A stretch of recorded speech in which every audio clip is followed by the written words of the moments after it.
हरे कृष्णा। सभी भक्तों का स्वागत है कृष्णा बुक रीडिंग में। मंगलाचरण से स्टार्ट करेंगे। ओम अज्ञानतिमिराधस्य ज्ञानञ्जनशलाकया चक्षुरोन्मिलितं येन तस्मै श्रीगुरुवे नमः। श्रीचैतन्यमनोभीष्टं स्थापितं येन भूतले स्वयं रूप कदा मह्यं ददाति स्वपदान्तिकम्।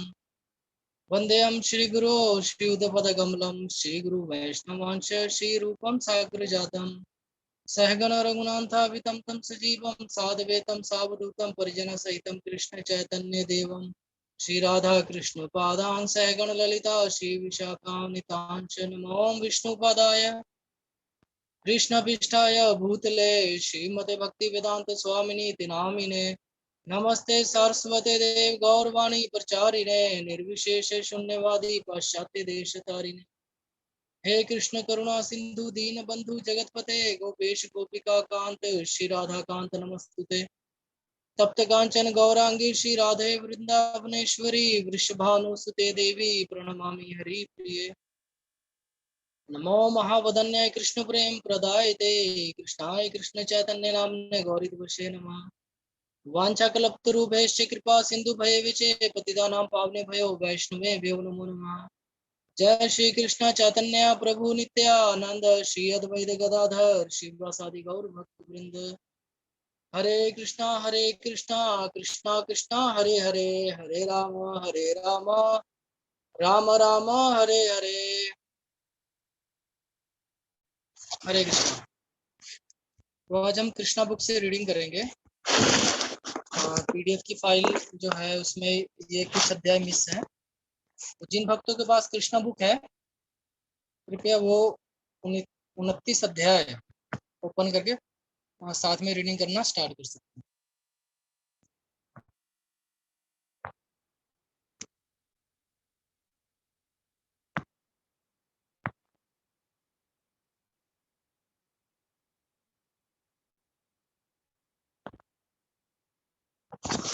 अध्याय 29 रासलीला का शुभ आरंभ। श्रीमद् भागवत में बताया गया है कि शरद ऋतु की पूर्णिमा की रात में रासलीला संपन्न हुई। पिछले अध्यायों के वर्णन से यह प्रतीत होता है कि गोवर्धन पूजा कार्तिक के कृष्ण पक्ष के तुरंत बाद हुई थी। तत्पश्चात भैया दूज संपन्न हुई थी। तब इंद्र को कोप प्रदर्शित हुआ जिसमें मूसलाधार वर्षा तथा उपल वृष्टि हुई एवं कृष्ण ने 7 दिन तक अर्थात नवमी तक गोवर्धन पर्वत धारण किए रखा। फिर दशमी को वृंदावनवासी आपस में कृष्ण के अद्भुत गुणों का वर्णन कर रहे थे और अगले नंद महाराज ने एकादशी व्रत रखा। अगले दिन द्वादशी को वो गंगा स्नान करने गए जहां वरुण के एक दास ने उन्हें बंदी बना लिया और फिर कृष्ण ने उन्हें मुक्त करवाया। तब ग्वालों सहित नंद महाराज को आध्यात्मिक आकाश का दर्शन कराया गया। इस प्रकार शरद ऋतु की पूर्णिमा बीत गई। अश्विन मास की पूर्णिमा शरद पूर्णिमा कहलाती है। श्रीमद् भागवत के वर्णन से ऐसा प्रतीत होता है कि गोपियों के साथ रास लीला का आनंद भोगने के लिए श्री कृष्ण को 1 वर्ष तक प्रतीक्षा करनी पड़ी, क्योंकि उन्होंने 7 वर्ष की आयु में गोवर्धन पर्वत धारण किया था। अतः यह रासलीला 8वें वर्ष से हुई। वैदिक साहित्य से ऐसा प्रतीत होता है कि जब रंगमंच का अभिनेता अनेक नर्तकी बालाओं के साथ नाचता है तो इस समूह नृत्य को रासलीला या रास नृत्य कहते हैं। जब कृष्ण ने देखा कि शरद ऋतु की पूर्णिमा की रात्रि आ गई है और शरद ऋतु अनेक मौसमी फलों से विशेषता मल्लिका फूलों से सजी हुई है जो अत्यधिक सुगंधित होते हैं, तो उन्हें देवी कात्यायनी के प्रति गोपियों द्वारा की गई प्रार्थना स्मरण हो आई, जिनमें उन्होंने कृष्ण को अपने पति के रूप में प्राप्त करने की प्रार्थना की थी। उन्होंने सोचा कि शरद पूर्णिमा की रात्रि ऐसे सुंदर नृत्य के लिए सर्वथा उपयुक्त रहेगी। फलतः पति रूप में कृष्ण को प्राप्त करने की गोपियों की कामना फलवती हो सकेगी। इस प्रसंग में श्रीमद् भागवत में भगवान अपि शब्दों का प्रयोग हुआ है। इसका अर्थ ये हुआ कि यद्यपि कृष्ण भगवान है, उनकी कोई ऐसी कामना नहीं जिससे जिसे पूरा करना आवश्यक होगा, क्योंकि वे सदा क्षय ऐश्वर्य पूर्ण है। फिर भी वह रास लीला में गोपियों की संगति का आनंद उठाना चाहते थे। भगवान अपि ये बताता है कि ये रास लीला युवकों तथा युवतियों का सामान्य नित्य न था। इसके लिए श्रीमद् भागवत में योग माया मुपाश्रित विशिष्ट शब्द प्रयुक्त हुआ है। इसका अर्थ है कि गोपियों के साथ यह नित्य महामाया स्तर पर नहीं अपितु योग माया स्तर पर हुआ। इस संसार में युवकों तथा युवतियों का नृत्य महामाया के स्तर पर होता है, किंतु कृष्ण और गोपियों की रास लीला योग माया के स्तर पर होती है। योग माया तथा महामाया स्तरों के मध्य अंतर की तुलना चैतन्य चरितामृत में सोने तथा लोहे के अंतर से की गई है। धातु क्रम की दृष्टि से सोना तथा लोहा दोनों ही धातुएं हैं, किंतु उनके गुण सर्वथा भिन्न होते हैं। इसी प्रकार यद्यपि गोपियों के साथ कृष्ण का रास नित्य सामान्य तरुणों एवं तरुणियों के नित्य जैसा प्रतीत होता है, किंतु उनके गुण में भेद है। इस भेद को परम वैष्णव जन समझते हैं, क्योंकि वह कृष्ण प्रेम तथा काम में अंतर समझ सकते हैं। महामाया स्तर पर नृत्य इंद्र तृप्ति के आधार पर होते हैं, किंतु जब कृष्ण ने गोपियों को अपनी बंशी की ध्वनि से बुलाया तो गोपियां तुरंत ही कृष्ण को प्रसन्न करने की दिव्य कामना से रास नृत्य के स्थान की ओर दौड़ पड़ी। चैतन्य चरितामृत के लेखक कृष्णदास कविराज गोस्वामी ने बताया है कि काम का अर्थ इंद्र तृप्ति है और प्रेम का भी अर्थ इंद्र तृप्ति है, किंतु कृष्ण के प्रति। दूसरे शब्दों में, जब व्यक्तिगत इंद्र तृप्ति के स्तर पर कर्म किए जाते हैं तो वह भौतिक कर्म कहलाते हैं, किंतु जब वह कृष्ण की तुष्टि के लिए किए जाते हैं तो वह आध्यात्मिक कर्म माने जाते हैं। कर्म के किसी भी स्तर पर इंद्र तृप्ति का सिद्धांत तो रहता ही है, किंतु आध्यात्मिक स्तर पर इंद्र तृप्ति भगवान श्री कृष्ण के लिए होती है, जबकि भौतिक स्तर पर यह कर्ता के लिए की जाती है। उदाहरणार्थ, भौतिक स्तर पर जब कोई नौकर अर्थात दास अपने स्वामी की सेवा करता है तो वह स्वामी की इंद्रियों को तुष्ट करने का प्रयत्न ना करके अपनी निजी इंद्रियों की तृप्ति करने का प्रयास करता है। यदि नौकर का वेतन बंद हो जाए तो वह स्वामी की सेवा करना बंद कर देगा। इसका अर्थ ये हुआ कि नौकर स्वामी की सेवा में इसलिए लगा है क्योंकि उसकी अपनी इंद्रियों की तुष्टि होती है, किंतु आध्यात्मिक स्तर पर श्री भगवान का दास उनकी सेवा किसी वेतन के बिना करता है और समस्त परिस्थितियों में सेवा जारी रखता है। कृष्ण चेतना तथा भौतिक चेतना में यही अंतर है।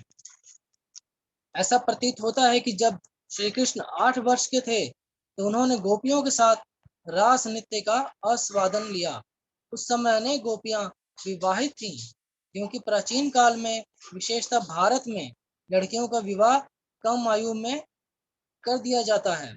ऐसे अनेक उदाहरण मिलते हैं जहां 12 वर्ष की कन्याओं ने बालक को जन्म दिया। ऐसी दशा में वह सारी गोपियां जो कृष्ण को पति रूप में चाहती थी पहले से विवाहित थी, फिर भी वह यह आशा बनाए रही कि कृष्ण उनके पति बनेंगे। कृष्ण के प्रति उनका झुकाव उपस्त्री अर्थात प्रक्रिया प्रेम जैसा था। अतः कृष्ण तथा गोपियों के प्रेम व्यापार को प्रक्रिया रस कहा गया है। ये विवाहित पुरुष या स्त्री जो अन्य स्त्री या पुरुष की कामना करते हैं वह भाव प्रक्रिया रस कहलाता है। वास्तव में कृष्ण सबों के पति हैं, क्योंकि वह ही परम भोक्ता है। गोपियां उन्हें अपने पति रूप में चाहती थी, किंतु सत्य तो यह है कि उनके लिए समस्त गोपियों के साथ विवाह कर सकना असंभव था, किंतु चूंकि गोपियों में कृष्ण को अपने परम पति के रूप में स्वीकार करने की स्वाभाविक प्रवृत्ति थी, अतः कृष्ण तथा गोपियों का संबंध परकीय रस कहलाता है। यह परकीय रस गोलोक वृंदावन के आध्यात्मिक आकाश में सदा विद्यमान रहता है, जहाँ उस मादकता के लिए कोई स्थान नहीं है जो भौतिक जगत के परकीय रस का प्रमुख लक्षण है। भौतिक जगत में परकीय रस अत्यंत गृहित है, किंतु आध्यात्मिक जगत अर्थात वैकुंठ लोक में यह कृष्ण तथा गोपियों के परम उच्च संबंध के रूप में पाया जाता है। कृष्ण के साथ उनके संबंध है स्वामी तथा दास, मित्र तथा मित्र, पिता तथा पुत्र, प्रेमी तथा प्रेमिका, किंतु इन समस्त रसों में परकीय रस सर्वोपरि माना जाता है अर्थात सर्वश्रेष्ठ माना जाता है। यह भौतिक जगत आध्यात्मिक जगत का उल्टा प्रतिबिंब है। यह किसी जलाशय के तट पर खड़े हुए वृक्ष के प्रतिबिंब के समान है, जिसमें वृक्ष का शीर्ष भाग सबसे ऊंचा दिखाई देता है। इसी प्रकार जब परकीय रस उल्टा प्रतिबिंब होता है तो वह अत्यंत घृणित बन जाता है। अतः जब लोग कृष्ण तथा गोपियों के रास नृत्य का अनुकरण करते हैं तो वे दिव्य परकीय रस के उल्टे घृणित प्रतिबिंब को ही भोगते हैं। भौतिक जगत में इस दिव्य परकीय रस को भोग पाना असंभव है। श्रीमद् भागवत में कहा गया है कि स्वप्न या कल्पना में भी इस परकीय रस का अनुकरण नहीं करना चाहिए। जो ऐसा करते हैं वे घोर हलाहल पान करते हैं। जब परम भोक्ता कृष्ण ने शरद ऋतु की उस पूर्णिमा की रात में गोपियों के संग का आनंद उठाना चाहा, उसी क्षण आकाश में नक्षत्रपति चंद्रमा अपना सुंदरतम रूप लेकर उदित हुआ। शरद पूर्णिमा की रात वर्ष भर की सर्वोत्कृष्ट रात होती है। भारतवर्ष में उत्तर प्रदेश के आगरा नामक स्थान में ताजमहल नाम का एक विशाल मकबरा है, जो उत्तमोत्तम संगमरमर पत्थर का बना हुआ है। शरद ऋतु की पूर्णिमा की रात में अनेक विदेशी पर्यटक इस मकबरे पर चांद का प्रतिबिंब देखने आते हैं। इस प्रकार पूर्णिमा की यह रात आज भी अपने सौंदर्य के लिए विख्यात है। जब पूर्व में चंद्रमा उदय हुआ तो सारी वस्तुएं लालिमा में रंग गई। चंद्रमा के उदय होते ही सारा आकाश लाल कुमकुम से पुता हुआ लगने लगा। जब कोई पति अपनी पत्नी से बहुत दिन दूर रहकर घर लौटता है तो वह अपनी पत्नी के मुख को लाल कुमकुम से सजाता है। शरद ऋतु का यह चिर प्रतीक्षित चंद्र उदय पूर्वी आकाश को रंजित कर रहा था। चंद्र उदय के कारण गोपियों के साथ नृत्य करने की श्री कृष्ण की इच्छा बलवती हो उठी। सारे जंगल सुगंधित पुष्पों से लदे थे। वातावरण शांतिदायक तथा आनंदप्रद था। जब कृष्ण अपनी बांसुरी बजाने लगे तो सारे वृंदावन की गोपियां मोहित हो गईं। पूर्ण चंद्रोदय, लाल दीक्षित, शांत वातावरण तथा खिलते हुए पुष्पों के कारण वंशी ध्वनि के प्रति उनका आकर्षण 1000 गुना बढ़ गया। समस्त गोपियां स्वभाव से ही कृष्ण सौंदर्य के प्रति अत्यधिक आकृष्ट थी।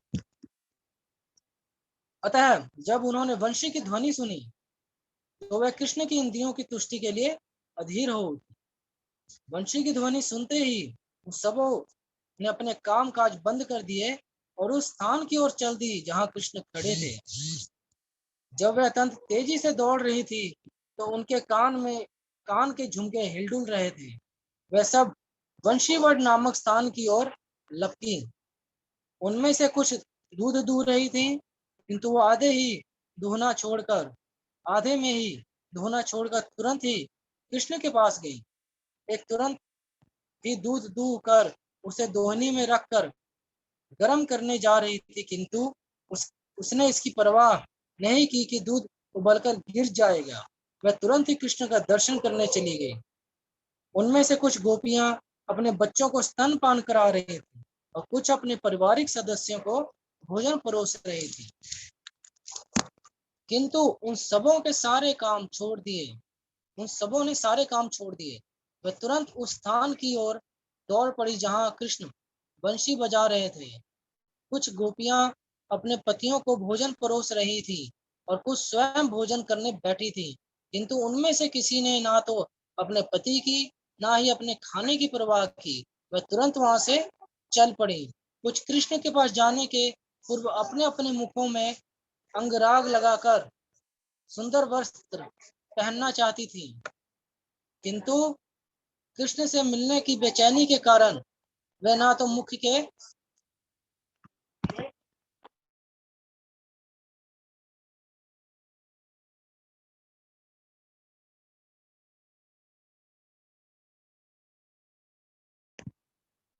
हरे कृष्णा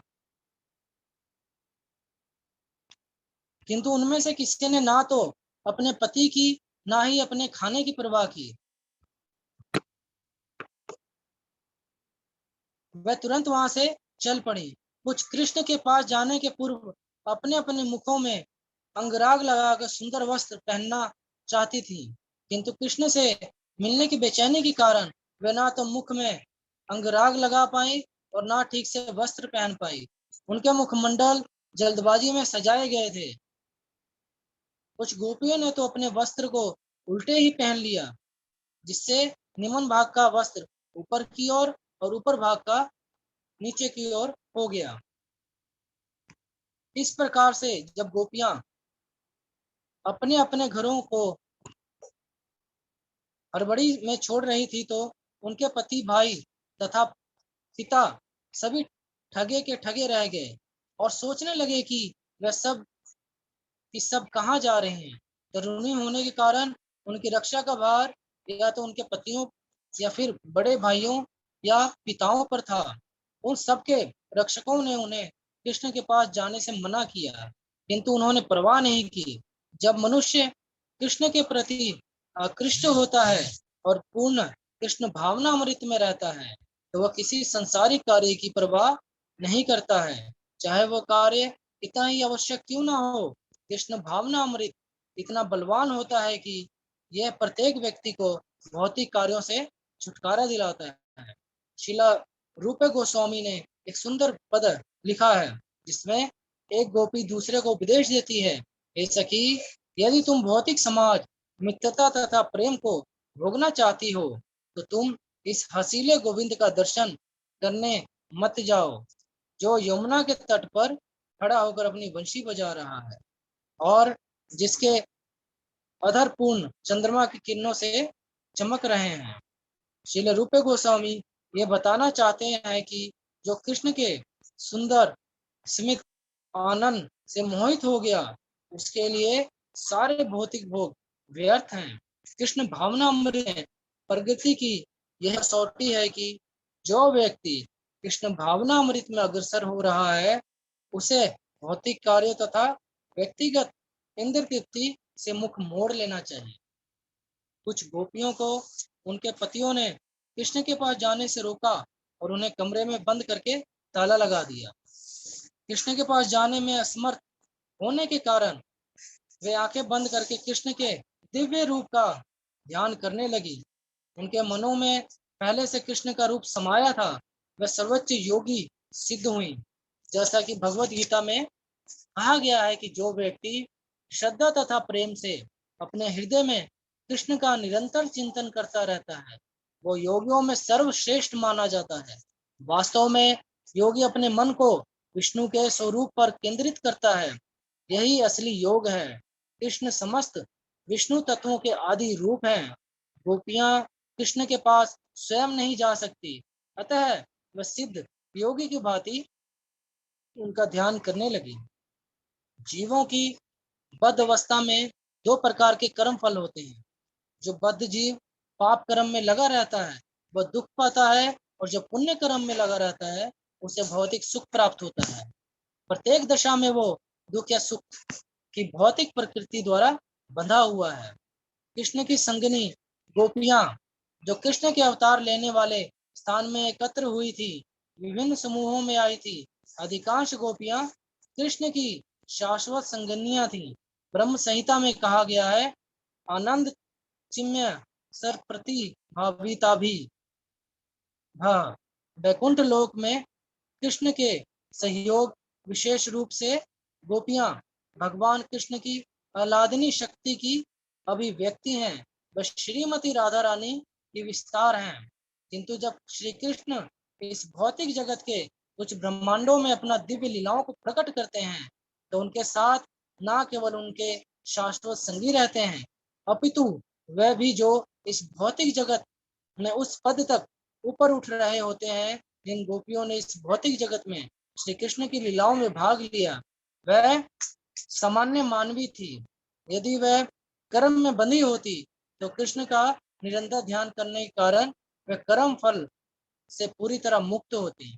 कृष्ण को ना देख पाने के कारण उत्पन्न तीव्र वेदना के कारण वह समस्त पापों से मुक्त हो गई और कृष्ण की अनुपस्थिति में उनके दिव्य प्रेम की अनुभूति उनके समस्त भौतिक कर्म पुण्य कर्म फलों पुण्य कर्मों के फल से बढ़कर हो गई। बद्ध जीव अपने पुण्य पाप कर्मों के कारण बारंबार जन्म मृत्यु से प्रभावित होता है किंतु वह गोपियां जिन्होंने कृष्ण का चिंतन प्रारंभ किया इन दिनों इन दोनों परिस्थितियों को पार करके शुद्ध हो गई और उन गोपियों के पद को प्राप्त हुई जो कृष्ण की आह्लादनी शक्ति के कारण प्रकट हुई थी। वह सारी गोपियां जो प्रकिया प्रेम भाव में कृष्ण पर अपना मन केंद्रित करती थी उस प्रकृति के समस्त कर्म फलों से निष्कुलिश हो गई और कुछ ने तो अपने त्रिगुणात्मक शरीर को वहीं त्याग दिया। महाराज परीक्षित ने सुखदेव गोस्वामी से रास नृत्य के लिए कृष्ण के साथ संवेद गोपियों की दशा का वर्णन सुना। जब उन्होंने ये सुना कि गोपियां उस पति के रूप में कृष्ण का केवल ध्यान करती हुई भौतिक जन्म तथा मृत्यु के सारे कलमों से मुक्त हो गई तो उन्होंने कहा गोपियां ये नहीं जानती थी कि कृष्ण भगवान है। वह उन्हें एक सुंदर बालक के रूप में अपना उपपति मानती थी। अतः उपपति के तौर पर चिंतन करती हुई वह किस तरह भौतिक अवस्था से मुक्त हो सकती हैं।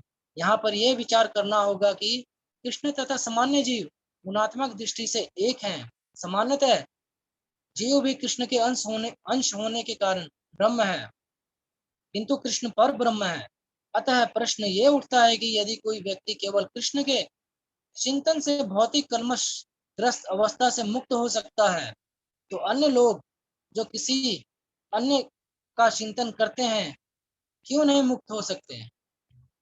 यदि कोई पति या पुत्र के विषय में सोचता है या कोई किसी अन्य जीव के विषय में सोचता है और चूंकि सारे जीव भी ब्रह्म है तो वो सारे के सारे जो जो दूसरों के बारे में सोचते हैं वह इस प्रकृति की कलमशग्रस्त अवस्था से क्यों मुक्त नहीं हो सकते। यह एक अत्यंत बुद्धिमानी वाला प्रश्न था क्योंकि नास्तिक सदा ही कृष्ण का अनुकरण करते हैं। कलयुग के इस काल में ऐसे अनेक पखंडी हैं जो अपने को कृष्ण के समान महान मानते हैं और उन लोगों को ठगते हैं और उन्हें विश्वास दिलाते हैं कि इनके विषय में सोचना कृष्ण विषय में सोचने के तुल्य है। अतः परीक्षित महाराज ने आसुरी नकालों के अंध अनुयायियों की घातक स्थिति को ध्यान में रखकर यह प्रश्न किया और सौभाग्यवश यह प्रश्न श्रीमद् भागवत में बुद्ध लोगों को यह चेतावनी देने के लिए अंकित है कि सामान्य व्यक्ति तथा कृष्ण के विषय में सोचना एक सा नहीं है। वस्तुतः देवताओं का चिंतन भी कृष्ण चिंतन की तुलना नहीं कर सकता। वैष्णव तंत्र में चेतावनी दी गई है कि जो व्यक्ति विष्णु नारायण या कृष्ण को देवताओं के समक्ष मानता है वह पखंडी या धूर्त है। महाराज परीक्षित के इस प्रश्न को सुनकर सुखदेव गोस्वामी ने उत्तर दिया, हे राजन, आपके प्रश्न का उत्तर इस घटना के पूर्व ही दिया जा चुका है। चूंकि महाराज परीक्षित स्थिति को स्पष्ट कर लेना चाहते थे अतः उनके गुरु ने अत्यंत बुद्धिमानी से इसका उत्तर दिया। तुम उसी विषय को फिर क्यों पूछ रहे हो जिसका उत्तर पहले ही दिया जा चुका है। तुम इतने भुलक्कड़ क्यों हो। गुरु का पद सदैव शिष्य से ऊंचा होता है अतः वह अपने शिष्य को इस प्रकार दंड दे सकता है। सुखदेव गोस्वामी जानते थे कि महाराज परीक्षित ने यह प्रश्न अपने लिए नहीं अपितु उन भावी अबोध व्यक्तियों को सचेत करने के लिए पूछा है जो अन्य को कृष्ण के तुल्य मान सकते हैं। जब सुखदेव गोस्वामी ने परीक्षित महाराज को शिशुपाल की मुक्ति का स्मरण कराया, शिशुपाल सदैव कृष्ण से ईर्ष्या करता था और अपनी ईर्ष्या के कारण ही वह कृष्ण द्वारा मारा गया। जो कि कृष्ण भगवान है, अतः उनके दर्शन मात्र से ही शिशुपाल को मोक्ष प्राप्त हुआ। यदि कोई शालू व्यक्ति केवल कृष्ण पर ध्यान केंद्रित करने से मोक्ष पा सकता है, तो फिर गोपियों के लिए क्या कहा जाए, जो कृष्ण को इतनी प्रिय थी। प्रेम वर्ष वह उन्हीं का चिंतन करती रहती थी। शत्रु तथा मित्र में कुछ अंतर अवश्य होना चाहिए। यदि कृष्ण के शत्रु भी भौतिक कलमश से मुक्त होकर परमेश्वर से तदाकार हो गए, तो निश्चय ही उनके अभिन्न मित्र जैसे कि गोपियां भगवान के साथ रहकर मुक्त हो सकती थी। इसके अतिरिक्त भगवत गीता में कृष्ण को ऋषिकेश कहा गया है। सुखदेव गोस्वामी ने भी भगवान को ऋषिकेश अर्थात परमात्मा कहा, जबकि सामान्य व्यक्ति भौतिक शरीर से आवृत बद्ध जीव है। कृष्ण तथा कृष्ण का शरीर दोनों एक है, क्योंकि कृष्ण ऋषिकेश है। जो कोई कृष्ण तथा उनके शरीर में भेदभाव करता है, वो पहले दर्जे का मूर्ख है। कृष्ण ऋषिकेश तथा अधोक्षज हैं। इस प्रसंग में सुखदेव गोस्वामी ने इन दोनों शब्दों का प्रयोग किया है। ऋषिकेश का अर्थ परमात्मा और अधोक्षज का अर्थ परम पुरुषोत्तम श्री भगवान, जो भौतिक प्रकृति से परे हैं। सामान्य जीवों पर कृपा करने के लिए अपनी अहेतुकी कृपा से वे जैसे हैं उसी रूप में प्रकट होते हैं। दुर्भाग्यवश मूर्ख व्यक्ति उन्हें एक सामान्य व्यक्ति मानने की भूल करते हैं, जिससे वो नरक के भागी होते हैं। सुखदेव गोस्वामी ने भगवान सॉरी सुखदेव गोस्वामी ने महाराज परीक्षित को आगे बताया कि कृष्ण सामान्य व्यक्ति नहीं है, वे समस्त आध्यात्मिक गुणों से युक्त भगवान है, अपरिमेय, विनाशी तथा भौतिक कलमश से रहित हैं। वह अपनी अहेतु की कृपा से इस जगत में अवतरित होते हैं और वह भी बिना परिवर्तन के। इसकी पुष्टि भगवत गीता में कृष्ण के कथन से होती है कि वह अपनी आध्यात्मिक शक्ति से प्रकट होते हैं, वो भौतिक शक्ति के अधीन प्रकट नहीं होते हैं। भौतिक शरीर उनके अधीन है। भगवत गीता में बताया गया है कि भौतिक शक्ति उनकी अध्यक्षता में कार्य करती है। इसकी पुष्टि ब्रह्म संहिता में भी हुई है। दुर्गा नाम से अभिहित भौतिक शक्ति छाया की भांति कार्य कर रही है, जो वस्तुओं की गति के साथ गति करती है। निष्कर्ष यह है कि यदि कोई किसी तरह चाहे, उनके सौंदर्य, गुण, ऐश्वर्य, यश, शक्ति, त्याग या ज्ञान अथवा काम, क्रोध, भय, प्यार या मैत्री के कारण कृष्ण के प्रति आसक्त हो जाता है, तब भौतिक कलमश से उसका मोक्ष तथा उसकी मुक्ति निश्चित है। हरे कृष्णा। तो आज हम यहीं तक रीड करेंगे। तो पीडीएफ फाइल में कुछ अध्याय मिस थे, जिस करके आज वो शेयर नहीं हुआ। तो कल मैं देखता हूँ, अगर जिसमें कंप्लीट अध्याय होंगे, अगर वो मिलता है तो वो कल शेयर हो जाएगा। और जिन भक्तों के पास कृष्णा बुक है, वो कृष्णा बुक से पढ़ सकते हैं। हरे कृष्ण। लीला पुरुषोत्तम भगवान श्री कृष्ण की जय। जगत गुरु शिला।